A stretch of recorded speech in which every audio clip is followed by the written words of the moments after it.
तो पहली डोज में क्या लगता है? पहली डोज में सरकार इनकी जा रही है और अब की सरकार जाते ही हाँ। जैसे 12 रुपए लीटर डीजल गिराया है, इसी तरह मोदी जी की आंख खुल जाएगी और किसानों की तरफ देखेंगे। सर डीजल और पेट्रोल के दाम गिरने से नहीं है, क्योंकि हम पेट्रोल पंप पे जाते थे, आप जैसे युवा लड़के कहा करते थे कि भाई ये तो राष्ट्र हित में है, ये तो कोई प्रधानमंत्री घर में नहीं जा रहा, ये तो राष्ट्र हित में है, ये तो राष्ट्र हित में बताते थे। आज की डेट में बीजेपी का ही कार्यकर्ता पहले मोटरसाइकिल को निकालता है, फिर हिलाता है, हाँ। फिर लेके चलता है और दूसरे को भ्रमित करने के लिए अंदर से रो रहा है, दूसरों को भ्रमित कर रहा है। भ्रमित करने के लिए अब कहे किससे? हाँ। अब कहे किससे? पट्टा तो उसने बांध रखा है गेरुआ। हाँ। अब कहे किससे कि क्या नाम है, मैं भी मरा पड़ा हूँ। पर जिस दिन डीजल पेट्रोल सस्ता हुआ है, सबसे ज्यादा खुश वो हुआ है।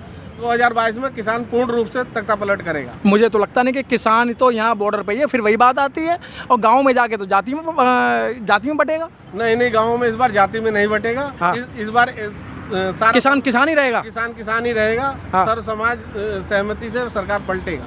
लगता है सर पांडे जी आपको? बिल्कुल पलटेगी सरकार। है? ये सरकार जाएगी और जाएगी? 24 में मोदी जी भी जाएंगे जी हाँ। जिस देश में अल्लाहू अकबर और हर हर महादेव के नारे लग जाएं, हाँ। भाईचारे के नारे लग जाएं, तो 1000% सरकार पलटेगी। सर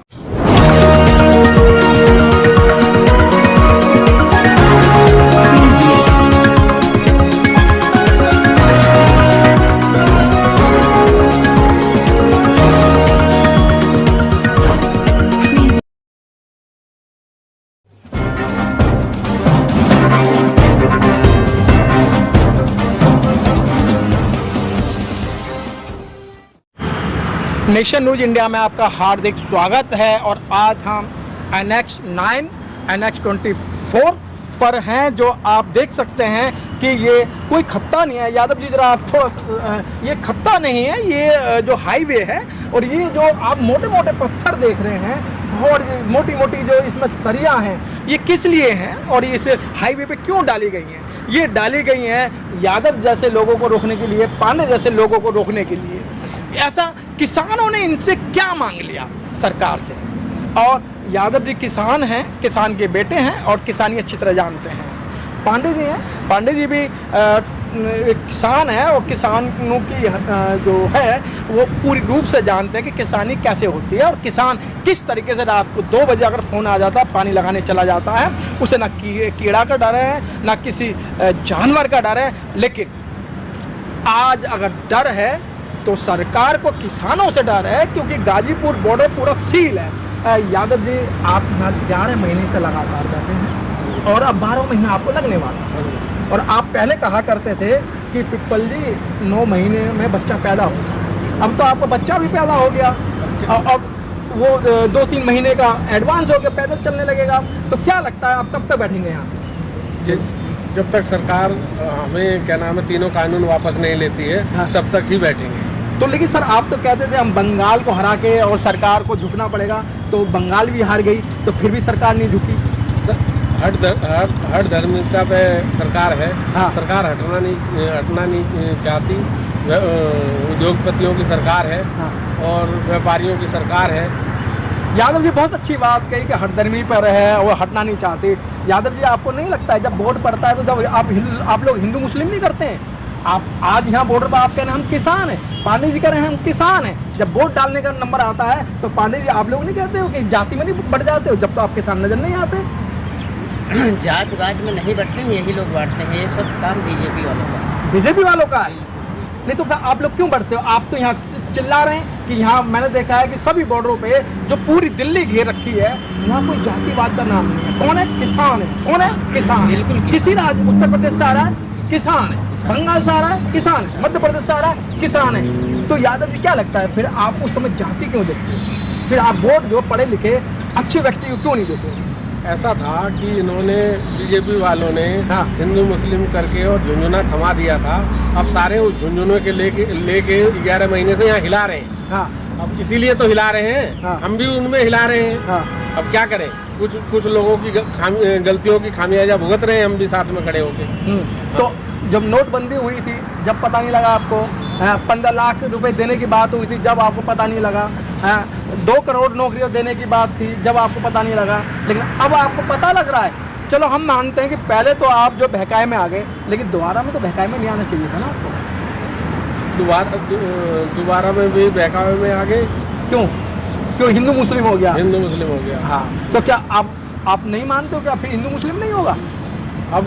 अब 11 महीने से जो किसान बैठा है यहाँ से, हाँ। पूरे देश का किसान बैठा है। मुजफ्फरनगर में अल्लाहू अकबर हो गया, हाँ। हर हर महादेव हो गया, उसका मैसेज पूरे प्रदेश में है, हाँ। पूरे देश में है। हाँ।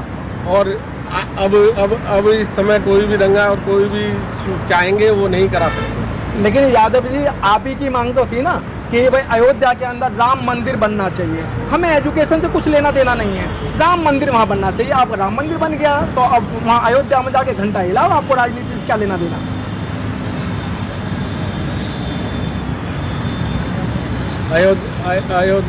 घंटा हिलाने वाली बात आप कह रहे हो, हाँ। कि घंटा की जरूरत नहीं है। आपने विद्यालयों की मांग नहीं करी, आपने नौकरियों की मांग नहीं करी। हॉस्पिटल की जरूरत है, विद्यालयों की जरूरत है, बच्चों को पढ़ाई की जरूरत है, बेरोजगारी बढ़ी है। और आज की डेट में भारत सबसे पिछड़ गया है, नेपाल से भी पिछड़ गया है, पाकिस्तान से भी पिछड़ गया है, बांग्लादेश से भी पिछड़ गया है। हमारी इकोनॉमी सबसे डाउन है आज की डेट में। पांडे जी, जिस तरीके से वहाँ मंदिर बनाया, आप पांडे जी हैं, आप ब्राह्मण जाति से आते हैं, उच्च जाति से आते हैं, तो वहाँ आप लोगों को क्या फायदा? देखिए, पूरे देश को इससे फायदा है, हाँ। लेकिन ये तो सुप्रीम कोर्ट ने दिया ना हमें। हाँ। ये ना योगी दिए ना मोदी दिए, सुप्रीम कोर्ट ने सुप्रीम कोर्ट डॉक्टर ने दिया। अंबेडकर के संविधान ने दिया। संविधान ने दिया हैं? जी। अच्छा, वो जो वर्तमान में जो सरकार है वो संविधान को नहीं मान रही है। कहाँ मान रहे हैं? हाँ। योगी जी को घंटा हिलाना चाहिए जी। आज वो जो है सरकार चला रहे हैं, हाँ। ऐसा होना ही नहीं चाहिए ना। उनको जो है एक मठ के वो मठाधीश हैं, हाँ। उनको मठ चलाना चाहिए। उनका पूरा तजुर्बा मठ चलाने का है जी 20 साल से। तो इसलिए उत्तर प्रदेश नहीं चला पा रहे हैं। नहीं चला पा रहे हैं। कहाँ चला पा रहे हैं? ठोको नीति कहीं चलती है बताइए? क्या बताया आपने? ठोको नीति ही तो ये उनकी क्या चल होती रही है? है। ठोको नीति क्या है?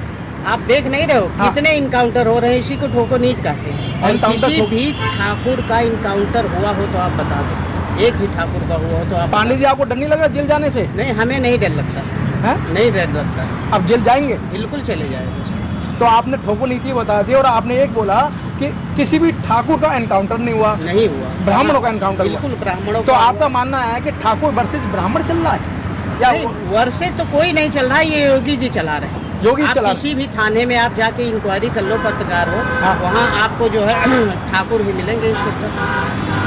यादव जी बहुत अच्छी बात कह रहे हैं कि ठोको नीति चल रही है, और ठोको नीति में सबसे बड़ा हाथ जो है बैकवर्ड के लोगों का। बुरा मत मानना आप यादव हैं, बैकवर्ड के लोगों का, क्योंकि जो इस समय वर्तमान में जो सरकार है वो आप लोगों को टुकड़ा फेंकते हैं और आप लोग उन पर डंडा बरसाने चले जाते हैं, मारपीट करने चले जाते हैं। तो आप ये पॉलिसी कब तक चलेगी? ऐसा कुछ नहीं है पत्रकार, ऐसा कुछ नहीं है पत्रकार महोदय जी। हाँ। और ये क्या नाम है, जो इनकी ठोको नीति है, ठोको नीति अभी कल का ही केस है। कासगंज में वो लड़का 22 साल का है, जो ये बता रहे हैं कि क्या नाम है 2 फुट से फांसी लगा ली और मर पानी गया। की टंकी छोटी सी टंकी से मर गया। हाँ। और ये अब क्या साबित करना चाहते हैं? जंगल राज कर दिया इन्होंने प्रदेश को ही जंगल राज कर दिया है। जंगल जंगल चिल्लाते थे दूसरी सरकारों को, जितनी सरकारें पीछे की थी हमेशा सब कुछ कहते थे ये जंगल राज है, जंगल राज है। आज की डेट में सबसे बड़ा जंगल राज अगर प्रदेश में कुछ है तो योगी का है। इससे बड़ा जंगल राज कुछ भी नहीं है। थानों में और रोज इनकाउंटर हो रहे हैं, रोज इनकाउंटर हो रहे हैं, रोज गलत काम सारे हो रहे हैं। थानों में हो रहे हैं, दीवानों में हो रहे हैं, कोर्ट में, कचहरी में, हर जगह सारे उल्टे काम हो रहे हैं। यादव जी, अभी पीछे यूपीएससी का रिजल्ट आया था। यूपीएससी के रिजल्ट में यादवों के 199 सीटों का घपला किया, मतलब बैकवर्ड का। हाँ जी। बैकवर्ड यादव मतलब बैकवर्ड गुजर ओबीसी का। हाँ जी। लेकिन जब तक तो कोई आगे आया नहीं, और आज यूपीएससी को भी दरकिनारे करते हुए आप जो बीजेपी की सेवा करेगा, आरएसएस की सेवा करेगा, उसे सचिव बनाया जा रहा है। ऐसा है आज तक जब से भारत देश आजाद हुआ जी। है तब से ऐसा कभी कुछ नहीं हुआ था। पर ये इनकी नीतियां हैं, इनका कोई पढ़ाई की तरफ लेना देना ही नहीं है। हाँ। और भ्रष्टाचार की तरफ ही इनका ध्यान है। जो इनको पैसा देगा वो सचिव बनेगा, मंत्री बनेगा, राज्यसभा से आएगा, लोकसभा से आएगा, यही इनकी नीतियां हैं। पांडे जी, जिस तरीके से पढ़े लिखे लोगों लड़के जब योगी जी से और प्रधानमंत्री जी से नौकरी मांगने गए, MBBS डॉक्टर, M.Tech, B.Tech और जो LLB करे हुए, वो कहते हैं भाई रोजगार तो है नहीं है, अब पकौड़े बनाने का रोजगार है, साइकिल पंचर लगाने का रोजगार है। एक MBBS डॉक्टर साइकिल का पंचर लगाएगा? देखिए ये जो है पढ़ाई लिखाई का जो है मजाक बना दिए हैं मोदी जी खुद बहुत पढ़े लिखे नहीं गए, तो मैं उनका वीडियो सर आप उन पे ब्लेम लगा रहे हैं, पढ़े लिखे नहीं है। कहा है जी। अपने भाषण में कहा है कि मैं बहुत ज़्यादा पढ़े लिखा नहीं। हाँ। इसलिए मोदी जी को ही नहीं पता है कि पढ़े लिखे का महत्व क्या होता जी। है। और रही बात सचिवालय की, आप कर रहे हो ना, अभी कल का न्यूज है, आप देखे होंगे, सारे चैनल वाले दिखा रहे थे सचिवालय में क्या हो रहा था, योगी जी के सचिवालय में क्या हो रहा था। उन्होंने अभी जब मुख्यमंत्री बने थे तो उन्होंने वो क्या लाए थे, एक कानून लाए थे लड़कों के खिलाफ, और उनके सचिवालय में, और किस उम्र का वो बंदा है जो किसी भी पोस्ट पे हो, वो क्या कर रहा है आप लोग देखे ही हो। ये योगी जी की ही सरकार में संभव है और किसी सरकार में नहीं संभव कि सचिवालय के अंदर ये सब हो। तो रोमियो को बदनाम किया इन्होंने। रोमियो एक फ्लैंक बनाया कि एक बहन भाई अपने किसी काम से बाहर जा रहा है तो उस पर भी ब्लेम लगाते थे, और उस पर भी पुलिस वाले या प्रशासन बैठ के उनसे पैसे डोलने का काम करता था, पिटाई करते थे। जी यही करते थे, सब करते हाँ। थे। आज देख ले उनके सचिवालय में ही क्या हो रहा है उनके। अच्छा पांडे जी, जिस तरीके की सरकार चल रही है अब उत्तर प्रदेश के अंदर, क्या लग रहा है? उत्तर प्रदेश में सरकार बदलेगी, सरकार बदलेगी। अभी आप नहीं फिर बहकावे में नहीं आओगे? नहीं, कोई नहीं बहकावे में आएगा। सब लोगों ने देख लिया। आपको पहले 15 लाख रुपए दिए जा रहे थे, आपको 30 लाख रुपए मिलेंगे? नहीं, कोई नहीं दे रहा है। ये देखिए, सबने सरकार इसलिए बनाई थी, हाँ। हम लोगों ने या सबने, हम भी वोट दिए थे, हर चीज था। हाँ। इसमें ये था कि मोदी जी कह रहे थे हम गरीब परिवार से आए हुए हैं और हम गरीबी को झेले हुए हैं, हम गरीबी को जानते हैं, गरीबी को दूर करेंगे। अच्छा, लेकिन योगी जी ने मोदी जी ने दूर किया गरीबी, लेकिन अंबानी का किया, अडानी का किया, बड़े बड़े लोगों का किया, आम जनता का नहीं। यादव जी, ये तो सीधा अडानी और अंबानी पे आरोप लगा रहे हैं। वो तो बिजनेसमैन है, आप भी बिजनेस कर रहे हो, आप भी प्रॉपर्टी का काम कर रहे हो, तो भाई तो गलती किसकी है? सरकार की गलती है या आप लोगों की गलती है? ऐसा है, सरकार को जो मैनेज कर लेता है अच्छी तरीके से, जी। और मैनेज भी बड़े लेवल पे, हाँ। तो उसकी सरकार है ये, उसी के बिजनेस चलेंगे, उसी का काम चलेगा। हमारे जैसे आदमी का काम बिल्कुल नहीं चलेगा, क्योंकि हम मैनेज नहीं करते। तो यादव जी उस समय कहाँ चले गए थे? अब पांडे जी उस समय कहाँ चले गए थे जिस समय रेल बेची जा रही थी? जब किसानों को बात आके लगी तो भाई हमारे सिर में दर्द हो रहा है, हमारे पैर में दर्द हो रहा है। उस समय भी तो जो रेल थी वो भी तो एक भारत का एक तंत्र है, बहुत बड़ा मंत्रालय, जब तो आप लोग नहीं बोले। देखिए, जब इन्होंने रेल मंत्रालय को, हाँ। पहले रेल मंत्रालय का अलग से एक बजट पेश किया जाता था। हाँ। इन्होंने जो है रेल मंत्रालय का अलग से बजट कैंसिल करके एक ही में कर दिया। तभी से लग रहा था कि ये कुछ बड़ा प्लान कर रहे हैं। हाँ। और ये बेचेंगे नहीं। ये बताइए, प्रधानमंत्री जी जब 14 में प्रचार करने निकले थे तो अडानी का विमान लेके निकले थे जी। तो आखिर विमान उनका लेके निकले हैं, तो लिफ्ट आप किसी से लिफ्ट मांगोगे तो आपको हर्जाना देना पड़ेगा। हाँ? नहीं, हमें तो कोई लिफ्ट नहीं दे रहा है, और इनको विमान दे रहे हैं और इनका पूरा खर्चा वहन कर रहे हैं, तो उसके बदले तो यादव जी क्या लगता है चलते चलते कि जिस तरीके अब 2022 का चुनाव है, आप लोग कह रहे थे 2022 के चुनाव में देखते हैं, पहला तो जिस तरीके से मोदी ने डोज दिया है और किसान भी 2 डोज देंगे, पहला 2022 में, फिर 2024 में। हाँ, तो पहली डोज में क्या लगता है? पहली डोज में सरकार इनकी जा रही है, और अब की सरकार जाते ही, हाँ। जैसे 12 रुपए लीटर डीजल गिराया है, इसी तरह मोदी जी की आंख खुल जाएगी और किसानों की तरफ देखेंगे। सर, डीजल और पेट्रोल के दाम गिरने से नहीं है, क्योंकि हम पेट्रोल पंप पे जाते थे, आप जैसे युवा लड़के क्या करते थे कि भाई ये तो राष्ट्र हित में, ये तो कोई प्रधानमंत्री के घर में नहीं जा रहा, ये तो राष्ट्र हित में है, ये तो राष्ट्र हित में बताते थे। आज की डेट में बीजेपी का ही कार्यकर्ता पहले मोटरसाइकिल को निकालता है, फिर हिलाता है, हाँ। फिर लेके चलता है, और दूसरे को भ्रमित करने के लिए, अंदर से रो रहा है, दूसरों को भ्रमित कर रहा है। भ्रमित करने के लिए अब कहे किससे? हाँ। अब कहे किससे? पट्टा तो उसने बांध रखा है गेरुआ। हाँ। अब कहे किससे कि क्या नाम है, मैं भी मरा पड़ा हूँ। पर जिस दिन डीजल पेट्रोल सस्ता हुआ है, सबसे ज्यादा खुश वो हुआ है। तो क्या लगता है, मतलब 2022 में तख्ता पलट करेंगे आप? हाँ जी, 2022 में किसान पूर्ण रूप से तख्ता पलट करेगा। मुझे तो लगता नहीं कि किसान तो यहाँ बॉर्डर पे ही है, फिर वही बात आती है।